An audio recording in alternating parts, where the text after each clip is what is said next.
Water features are one of the hottest trends in landscaping. Across Canada, many outdoor spaces are being transformed with the addition of a beautiful water feature. Imagine being able to experience a little bit of paradise every day in your own backyard. Today we're at Connon Nurseries exploring the wonders of water gardens. This is Daily Web TV.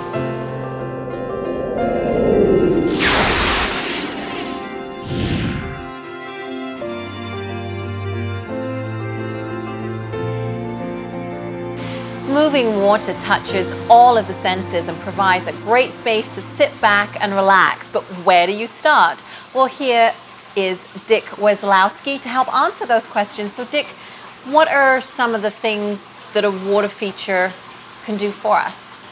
Well, it's a very relaxing feature. It's beautiful in terms of sight.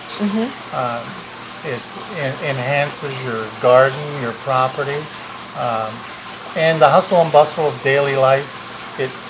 Visually, it's very pleasing, and it mutes out the noises of the city, your neighbors, etc. Right, so it sounds perfect.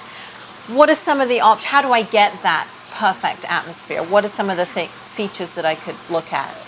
Well, you could look at anything from a small tabletop water feature to standalone water features to just bubbling rock features, and then ponds or pondless water features. So what's the difference between a pond and a pondless water feature?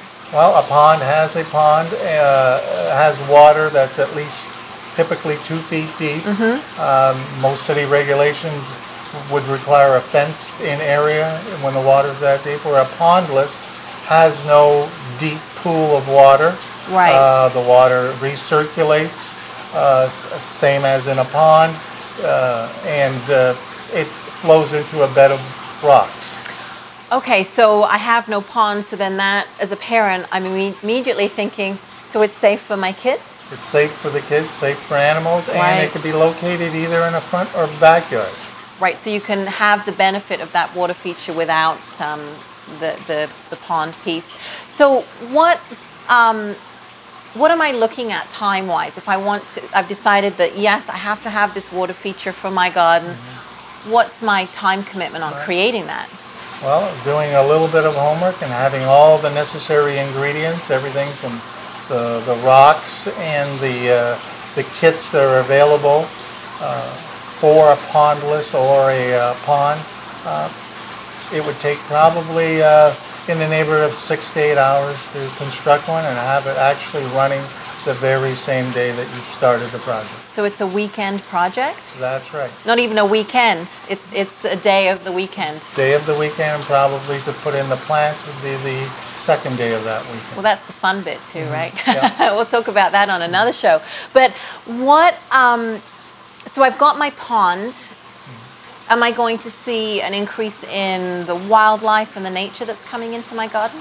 Yes, you will. Everything from a variety of different birds, butterflies, and things like dragonflies. You'll expect a lot of visits from those types of individuals. So you've got the sound of the running water, you've got the beauty of the pond, and you're really getting back to nature and providing a habitat. That's right. And finally, you do have another palette or bed of plantings that you can create with these exotic type of water plants. So it gives you another extension of color, texture, all of those things. Yes, in the garden, as you're making your house a castle, you're making your garden the Garden of Eden. That sounds great to me, and if you want to make your garden the Garden of Eden, the experts at Connon Nurseries are always there to help you. You can go to connon.ca for more information. You've been watching Daily Web TV.